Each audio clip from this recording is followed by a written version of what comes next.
नमस्कार। इंडिया के सुप्रभात अंक में आपका हार्दिक अभिनंदन। चारों तरफ आज भी उसी प्रकार जाने जा रहे हैं। दिल्ली में पिछले 24 घंटे में 412 लोगों की कोरोना से मौत हुई। हर दिन नए आंकड़े छू रही है बीमारी। केजरीवाल साहब ने किस्तों में एक और हफ्ते के लिए लॉकडाउन लगा दिया। बेहतर होता जब बताया गया, पहले से कहा गया कि भाई इसका पीक 13 से 15 अप्रैल के बीच में आना, तो बेहतर होता 15 दिन के लिए लगा दिया जाता तो ज्यादा अच्छा रहता। चलिए आप इस कार्यक्रम की शुरुआत में सबसे पहले आपको खुशखबरी दे दें, कम से कम उन लोगों के लिए जो सकारात्मक खबर की मांग करते आते हैं शुरू से। सकारात्मक खबर यह है कि कोरोना से होने वाली मौतों पर लगाम लगाने का फॉर्मूला मिल गया है। सकारात्मक खबर, खुश हो जाइए मेरे ख्याल से तो जी बिल्कुल। अब कोरोना से होने वाली मौतों पर लगाम लगाने का, अर्थात उसके आंकड़ों को बढ़ने देने से रोकने का, आंकड़ों को बढ़ने देने से रोकने का फॉर्मूला मिल गया है। और वो फॉर्मूला मिला है अभी शुरुआत में सबसे पहले उत्तर प्रदेश के गोरखपुर में अब आप यदि शवदाह के पास में बड़े बड़े होर्डिंग्स लगा दिए गए हैं कि यहां पर जो अंतिम संस्कार करने वाले की जगह नियमानुसार अंतिम संस्कार हो रहा है, अगर यहां पर कोई फोटोग्राफी या वीडियोग्राफी करते पाया गया तो उसके विरुद्ध दंडात्मक कार्यवाही होगी। है ना फॉर्मूला, सकारात्मक खबर।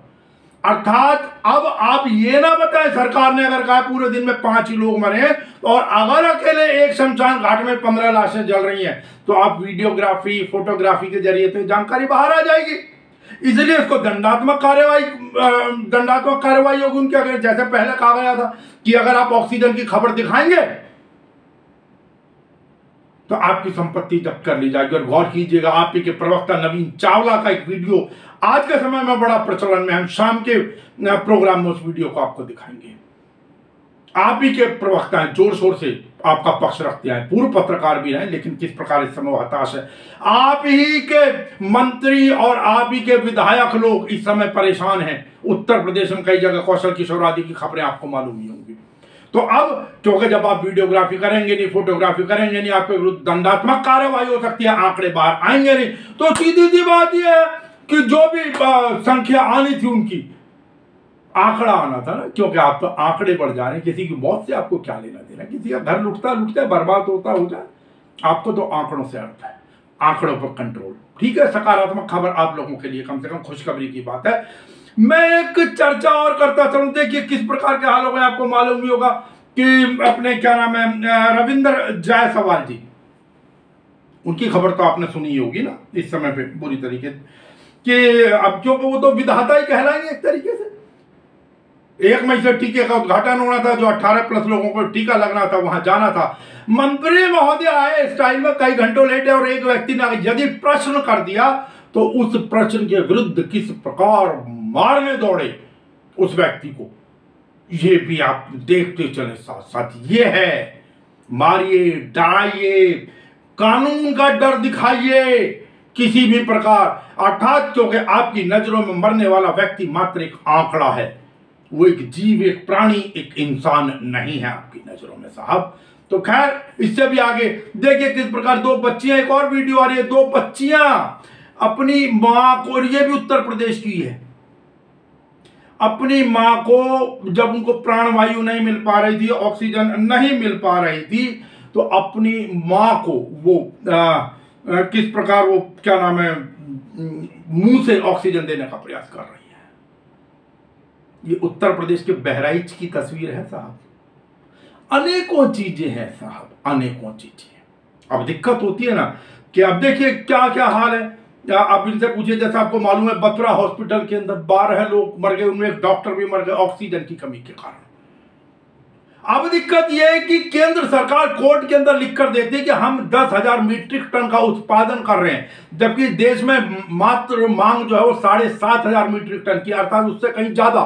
अगर हम उससे कहीं ज्यादा कर रहे हैं तो फिर ऑक्सीजन की कमी के कारण चारों तरफ हाहाकार क्यों है और क्यों लोग मारे जा रहे हैं, ये भी एक प्रश्न उठता है। और साथ ही प्रश्न उठता है कि केंद्र ने क्या नाम है, आपको याद होगा ना, कुछ दिन पहले शायद 18 अप्रैल को पूर्व प्रधानमंत्री मनमोहन सिंह ने कहा था कि भाई आप इसको ये ना कितने % लोगों को टीका लगा, ये देखें, खाली नंबर्स ना बताएं। और उन्होंने एक मांग और की थी मनमोहन सिंह जी ने कि कंपल्सरी लाइसेंस पर जोर दिया था उन्होंने, ताकि ज्यादा से ज्यादा दवाइयां बन सकें। और उसके बाद उछल कर आए थे हर्षवर्धन साहब, डॉक्टर हर्षवर्धन साहब, जिन्होंने मतलब बड़ी घटिया सी भाषा में पूर्व प्रधानमंत्री के लिए को पत्र लिखा। प्रधानमंत्री साहब तो मौन हो गए, छोड़े हुए ना इधर उधर के छलंगी जो है। और अब सुप्रीम कोर्ट ने भी 30 अप्रैल को यही कहा कंपल्सरी लाइसेंस के संदर्भ में। क्या क्या कहलवाओगे साहब इस विषय के अंदर। खैर चलिए, बात थी सकारात्मक खबरों की, तो हम तो आपको क्योंकि सकारात्मक खबरों की चर्चा करनी थी, हमने आपके सामने कर दी साहब। और जनसत्ता में भी प्रथम पेज पर वही बत्रा अस्पताल में ऑक्सीजन की कमी से 12 मरीजों की जान गई। दिल्ली में कोरोना से अब तक सर्वाधिक 412 मौत। शनिवार को देश में कोरोना के 3,91,730 मामले। पॉजिटिव खबर साहब, पॉजिटिव खबर, क्योंकि शुक्रवार को 4,01,993 मामले थे और आज लगभग 10,000 मामले कम आए। पॉजिटिव खबर। चलिए, शनिवार को दिल्ली में कोरोना संक्रमण से 4 से 12 लोगों की जान गई। अब ये तो नकारात्मक खबर हो गई, आप फिर कहेंगे कि नकारात्मक खबर क्यों फैलाई जा रही है। यह एक दिन में अब तक का सर्वाधिक मौत का आंकड़ा है, जबकि संक्रमण के 25,219 नए मामले सामने आए। देखिए, आप नकारात्मक कहिए, लेकिन नकारात्मक जब खबर आती है तो तभी आप सावधानी बरतते हैं। आप कोई कहे जी आप क्यों फैला रहे हैं बाहर, आप तो डरा रहे हैं कि भाई मास्क लगाकर जाइए, आप तो डरा रहे हैं बाहर धारा 144 लगी हुई है। भाई अगर डरा रहे हैं, आप इसको डरना ही मानते हैं, आप इसको नेगेटिव मानते हैं, तो आप सावधानी पूर्वक निकलेंगे, आप मास्क लगाकर जाएंगे। इसका मतलब बताना ही बंद कर दें कोरोना नाम की कोई वस्तु है, बताना ही बंद कर दें कि बाहर लॉकडाउन है, धारा 144 है, बाहर मत निकलो, मतलब जाइए चालान कटा कर आ जाइए, फिर सरकार को गाली देते फिरिएगा। थोड़ा सा भगवान ने दी है, कुछ प्रयोग कर लें तो ज्यादा अच्छा। चलिए, 5 राज्यों के विधानसभा चुनाव के नतीजे आ जाने हैं। और गुजरात के अस्पताल में आग, हमने रात में बताया था 18, हमने 16 तक की खबर दी थी, लेकिन 18 लोगों ने दम तोड़ा। केंद्र ऑक्सीजन दे, नहीं तो अवमानना मामले को तैयार रहिए, दिल्ली हाईकोर्ट ने चेताया है। और आपको मालूम है कि पूना वाला आधार, पूना वाला, ठीक है, सब कुछ मेरे कंधों पर आ पड़ा, अकेले के वश की बात नहीं। देश में कोरोना वायरस महामारी की दूसरी विनाशकारी लहर के बीच पुणे के सीरम इंस्टीट्यूट ऑफ इंडिया के सीईओ आधार पूनावाला ने कोविड-19 वैक्सीन की आपूर्ति बढ़ाने को लेकर अपने ऊपर भारी दबाव बात की है। उन्होंने कहा कि सब भार उनके ऊपर आ पड़ा है, जबकि यह काम अकेले के वश का नहीं है। पूनावाला को भारत सरकार द्वारा इसी सप्ताह वाई श्रेणी की कैटेगरी दी गई थी। हालांकि उन्होंने कहा कि भारत के अंदर जो है, जो दवाई है, वैक्सीन है, वो उसी प्रकार बनती रहेगी, उसी तेजी से बनती रहेगी। लेकिन उन्होंने ये भी कहा कि एक्स और वाई लोगों के मेरे ऊपर दबाव आ रहे हैं। आप समझ सकते हैं, आप एक्स और वाई मोस्ट पावरफुल लोग कौन हो सकते हैं। अब ये तो ज्यादा कुछ कहने की आवश्यकता नहीं है। 18 से 44 साल के 84,000 से ज्यादा लोगों को लगे टीके। दिल्ली में अभी शुरू नहीं हुआ है। ऑस्ट्रेलिया ने भारत से लोगों का आने पर रोक लगा दी है, कई देशों ने रोक लगा दी है साहब भारत से आने वालों के लिए। तो चलिए, अब इससे आगे अफगानिस्तान में आत्मघाती ट्रक बम विस्फोट, 21 की मौत। भारत से लगातार संपर्क में रहेगा अमेरिका, व्हाइट हाउस। भारत में कोरोना की स्थिति दुखदायी, चुनौती का मुकाबला करने में मदद करने का वादा। देखिए, द गार्जियन के मुताबिक एक और खबर, रॉयटर्स के मुताबिक गार्जियन में छपी है कि जो भारत के टॉप 4 साइंटिस्ट है और भारत सरकार की तरफ से, भारत सरकार के, उन्होंने कहा है कि भाई हमने तो मार्च के प्रथम सप्ताह में ही, शुरुआत में ही भारत सरकार को चेता दिया था कि एक दूसरी सुनामी आने वाली है, लहर आने वाली है, इसलिए हमें सावधानी पूर्वक रहना चाहिए, इंतजाम करने चाहिए, लॉकडाउन जैसी चीजें लगा देनी चाहिए। लेकिन साहब को तो जाना था ममता दीदी, कौन कहता, अमित शाह जी को भी जाना था। चुनाव जो जरूरी थे ना, लोग मरते मरते हैं। उत्तर प्रदेश का आपको हाल पता है, जबरदस्ती टीचर्स, कितने टीचर्स का देहांत हो गया, हो जाने दो साहब, क्या फर्क जाता है, लेकिन मेरी सत्ता चमकनी चाहिए। बेशक मैं यहां रो ना रहूं, मैं कह दूं कि 35,000 करोड़ का मैंने बजट अलॉट कर दिया, लेकिन खर्चा तो आपने सारे स्टेट्स के ऊपर डाल दिया। कहां है 35,000 करोड़ महाराज? आपको 20,000 करोड़ का वो विस्टा जो प्रोजेक्ट है, हालांकि कुछ लोग उसको वैनिटी प्रोजेक्ट कह रहे हैं, और सबसे बड़ी चीज ये कि अब उसको आवश्यक कानून में डाल दिया है। बताइए, निर्माण कार्य हो रहा है वो भी आवश्यक वाली चीज के अंदर, आवश्यक वस्तु के अंदर डाल दिया। रुक नहीं सकता था क्या ये पैसा भी देश के अंदर दवाइयों के निर्माण में, मरीजों के इलाज के अंदर नहीं प्रयोग हो सकता था? लेकिन साहब को तो चमकाना है। जो वहां पर नाम लिखा, कहा गया कि 92 वर्ष पुरानी हो गई बिल्डिंग। अरे भाई क्या पता कि 92 वर्ष पुरानी हो गई, क्या उसमें है क्या बिगड़ेगा? लेकिन नहीं, चमकाना है साहब, नाम लिखा जाना चाहिए। और हरदीप पुरी साहब के मुताबिक, आपको याद है शायद उन्होंने जनवरी या फरवरी में उन्होंने तब भी कहा कि नहीं नहीं नहीं नहीं, ये तो एक वो औपनिवेशवाद का प्रतीक है वो संसद। मतलब अब तक जितने बैठे थे, जो अब मोदी जी भी जीत का है, वो गुलामी का प्रतीक थे, यही मान लिया जाए ना। जो बीजेपी के 303 सांसद बैठे हैं गुलामी के प्रतीक हैं, वहीं से निकले हैं ना। ग्रीन टी का कितना नुकसान करोगे, कितने पैसे कहां जाएंगे, किसके पास जाएंगे, किसने पूछना? आपकी तो ट्रोल आर्मी जो मर्जी कह दे, जैसा मर्जी कह दे साहब। चलिए, दिल्ली को मिली 4.5 लाख टीके की खुराक, सोमवार से बढ़ेंगे टीकाकरण के केंद्र। और साकेत मैक्स के चिकित्सक ने दी जान, पारिवारिक कलह का अंदेशा। मतगणना केंद्र पर कर्फ्यू हालांकि आ रही है आवाज। मुरादाबाद उत्तर प्रदेश की बड़ी भयंकर भीड़ पंचायत चुनावों में जहां काउंटिंग हो रही है वहां पर नहीं मानते लोग, भी नहीं मानते, लोगों को खुद भी सोचना चाहिए। और सच्चाई है कि अब उत्तर प्रदेश के गांवों में पहुंच गई है बीमारी। गांवों में गांव मौत हो रही है, गांव लोग बीमार हो रहे हैं।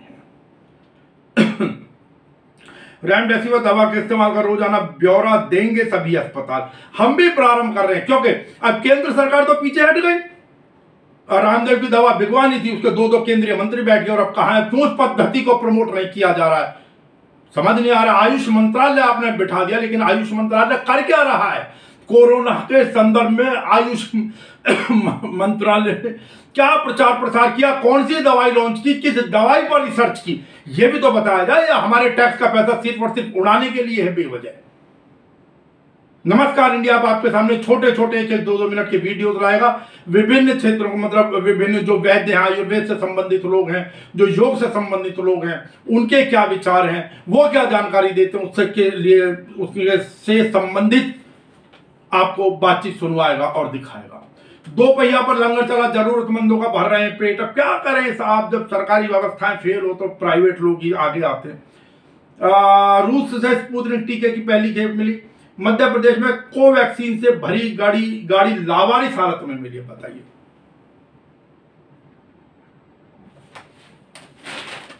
छापेमारी में नकली रेमडेसिविर बरामद, 7 गिरफ्तार। देहरादून की खबर है। और बड़ा काम होता है कि स्थानीय प्रशासन को इस प्रकार की चीजों की जानकारी ना हो, ऐसा सब कुछ लगता है। देखिए वो पूनावाला की जो खबर थी आगे, उन्हें वायु श्रेणी की सुरक्षा दी गई थी। सरकारी सुरक्षा दिए जाने के बाद अपनी पहली टिप्पणी में पूनावाला ने लंदन के अखबार दी टाइम्स के साथ बातचीत में कहा कि कोविशील्ड वैक्सीन की आपूर्ति की मांग को लेकर भारत के सबसे शक्तिशाली लोगों में से कुछ ने उनसे फोन पर उग्रतापूर्वक बातें की हैं। अब ये अंदाजा लगाएंगे उग्रतापूर्वक बात कौन कर सकता है पूनावाला से, ये एक बड़ा विचारणीय प्रश्न है। विपक्ष के किसी नेता की तो हिम्मत है नहीं, सीधी सी बात है। सत्ता पक्ष का ही होगा, आज सत्ता पक्ष में भी सबके पास पावर नहीं है। चल, गहलोत ने की लोगों से शादियां टालने की अपील। और साहब चर्चाएं लगभग बराबर हैं। ऑक्सीजन O2 संकट, 17 में 12 की मौत। ये नवोदय टाइम्स। जान गंवाने वालों में अस्पताल के गैस्ट्रो एंट्रोलॉजी विभाग के हेड भी शामिल, बताइए। गुरुग्राम में ऑक्सीजन की कमी से 6 मरीजों की मौत। 18+ को वैक्सीन शुरू, कई राज्यों ने हाथ खड़े किए। भरूच अस्पताल में आग, 18 लोगों की मौत। सितार वादक पंडित देबू चौधरी और अभिनेता विक्रमजीत कंवरपाल का कोरोना से निधन। ताकतवर लोगों का वैक्सीन के लिए दबाव, पूनावाला लंदन गए। ये प्रथम पेज पर खबर छपी है। आधार पूनावाला ने आरोप लगाया कुछ ताकतवर लोग उन पर वैक्सीन के लिए दबाव डाल रहे हैं और आक्रामक फोन कॉल कर रहे हैं।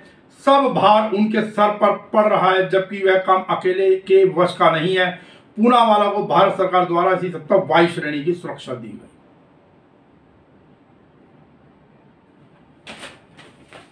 कोई विपक्ष आएगा, शोर मचाएगा, या सब डिजिटल प्लेटफॉर्म पर कूका करके और चुप हो जाएंगे। आज तो वैसे भी सब चुनाव परिणामों में लगे रहेंगे, ऊपर से कोई कुछ भी कहे, लेकिन अंदर से सबकी नजरें तो चुनाव परिणामों पर रहेंगी ही रहेंगी। दिल्ली के अस्पतालों से खत्म हो रही ऑक्सीजन, त्राहिमाम। कोर्ट ने केंद्र से दिल्ली का ऑक्सीजन कोटा बढ़ाने को कहा। केंद्र ने दिल्ली का ऑक्सीजन कोटा 590 मीट्रिक टन किया, जबकि आम आदमी पार्टी कह रही है कि उन्हें उस कोटे से भी बहुत कम आपूर्ति हो रही है। दिल्ली में 24 घंटे में रिकॉर्ड 412 मौत।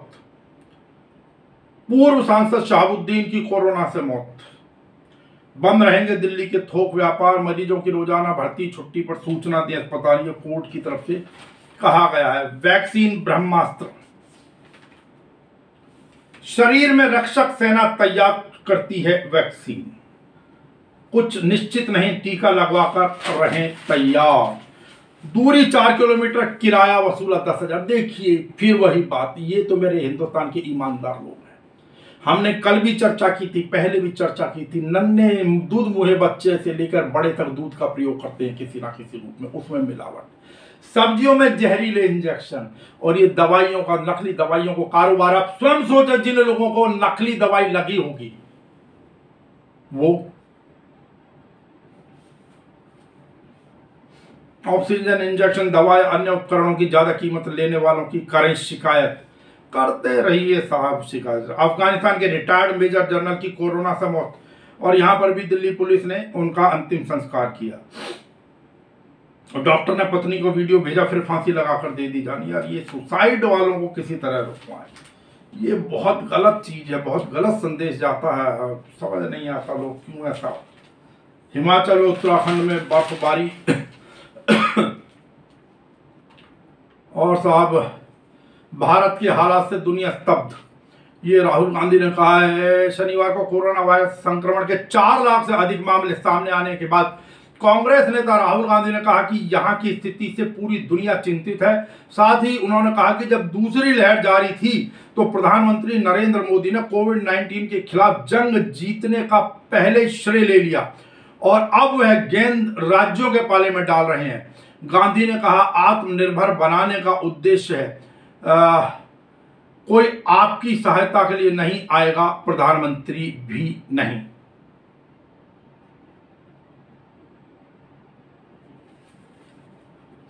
केंद्र ने आपदा कोष से राज्यों को दिए 8,873 करोड़ रुपए। और साहब कर्नाटक में सख्त लॉकडाउन की संभावना से इंकार कोई कर रहा है। ये तो केंद्र को इस पर सख्त कदम उठाना चाहिए साहब। उत्तराखंड का, देहरादून से खबर है कि उत्तराखंड में कोरोना वायरस संक्रमण के मामलों में हो रही तेजी से बढ़ोतरी के बीच मुख्यमंत्री तीरथ सिंह रावत ने शनिवार को प्रदेश में होने वाले विवाह समारोहों में शामिल होने वाले लोगों की संख्या को 100 से घटाकर 25 कर दिया है। ध्यान रहे, अभी तक वो जो एक बदतमीज डीएम है शैलेश कुमार त्रिपुरा अगरतला वाला, जिसने पंडित जी को मारा, जिसने एक पुलिस अधिकारी को, वर्दी में पुलिस अधिकारी को गालियां दी और धक्का दिया, दूल्हे को धक्का दिया, एक सर्जन को से बदतमीजी की, ऐसे बदतमीज डीएम। तो हालांकि खबर कुछ अखबारों में जरूर आई थी कि उसको सस्पेंड कर दिया गया, लेकिन वास्तविकता यह कि अभी तक शायद उसका ट्रांसफर तक भी नहीं हुआ। देखते हैं कौन संगठन क्या जिम्मेदारी लेते हैं, क्या नहीं लेते हैं। ये तो आप कुछ भी करते जाइए ना, ऐसे तो लोगों का हौसला बढ़ता है। ऐसे लोगों का, ऐसे बदतमीज लोगों को तो तुरंत पद से हटाकर जो भी कानून कार्रवाई अगर सलाखों के पीछे भी भेजा जाए तो वो भी शायद कम है ऐसे लोगों के पीछे। लेकिन दिक्कत फिर वही है, कुछ लोग कहेंगे लेकिन वास्तविकता यह कि ऐसे लोगों के विरोध में ना कोई नहीं आता है, ना सरकार, ना विपक्ष, ना पुलिस, ना कोई और, ना सांसद, ना विधायक। हाँ, इन सांसद विधायक के साथ कोई बदतमीजी हो जाती तब की बात कुछ और हो सकती थी। सरकारी दावों की पोल खोल रहे भाजपा की विधायक और सांसद। हमने अभी जो कहा था, जैसे सबसे पहले ब्रजेश पाठक ने उठाया मामला। प्रदेश के कानून मंत्री ब्रजेश पाठक सबसे पहले ऐसे निर्वाचित सदस्य हैं जिन्होंने स्वास्थ्य सेवाओं को लेकर राज्य सरकार को पत्र लिखा। उन्होंने पत्र में लखनऊ प्रशासन की असफलता की ओर ध्यान केंद्रित करवाया। उन्होंने पत्र में लिखा कि जिस तरह लखनऊ में बेड, ऑक्सीजन और इलाज न मिलने से लोगों की मौत हो रही है, किस तरीके से। योगी जी, संपत्ति जब्त। भाजपा सांसद कौशल किशोर लगातार उठा रहे हैं आवाज। इस अराजकता को लेकर सवाल उठाए। इस बार प्रकाश डाला कि कैसे निजी अस्पतालों में ऑक्सीजन का सप्लाई आपूर्ति नहीं कर रहे हैं। उन्होंने सरकारी अस्पतालों पर भी ध्यान देने के लिए मुख्यमंत्री को पत्र लिखा। सांसद ने चुनाव आयोग से अनुरोध किया कि उत्तर प्रदेश में पंचायत चुनाव टाल दिए जाएं, क्योंकि पंचायत चुनाव में ड्यूटी करने वाले लगभग 700 शिक्षकों की कोरोना से मौत हो चुकी है। वहीं राजेंद्र अग्रवाल ने भी योगी को पत्र लिखा। राजेंद्र अग्रवाल मेरठ के सांसद हैं। ऑक्सीजन की कमी के बारे में पत्रों, बाप रे, अफवाह। योगी जी, संपत्ति जब्त हुआ ऐसे लोगों की। विधायक दीनानाथ भास्कर ने भी उठाए सवाल। मुख्यमंत्री को पत्र लिखकर भदोही के भाजपा जिला सचिव की कोविड से संबंधित मौत की जांच की मांग की है। बता दें कि भाजपा के जिला सचिव का 27 अप्रैल को एक अस्पताल में निधन हो गया था। विधायक अरविंद गिरी ने भी मुख्यमंत्री को पत्र लिखा। मैं समझता हूं योगी जी अति शीघ्र कार्रवाई करेंगे। इन लोगों के बाकायदा चौराहों पर होर्डिंग, पोस्टर, बैनर लगेंगे और उसके बाद इनकी संपत्ति जब्त कर दी जाएगी, ऐसी उम्मीद के साथ आज के सुप्रभात अंक में आपसे इजाजत लेना चाहूंगा। शाम के अंक में आपसे फिर मुलाकात होगी और उम्मीद करता हूं कि तब तक, क्योंकि हमने वो फार्मूला तो बता दिया जिसके तहत कोविड से मरने वाले लोगों की संख्या को नियंत्रित, आंकड़ों को नियंत्रित किया जा सके। मैं उम्मीद करता हूं ये जो भाजपा के लोग जो सरकार को बदनाम करने का प्रयास कर रहे हैं, इनके विरुद्ध योगी जी जरूर दंडात्मक कार्रवाई करते हुए इनके विरुद्ध इनकी संपत्ति तो कम से कम शाम तक जब्त हो ही जाएगी। देखते हैं शाम को क्या परिणाम आता है 5 राज्यों के चुनावों का और इन पार्टी के विरुद्ध आवाज उठाने वालों का। नमस्कार।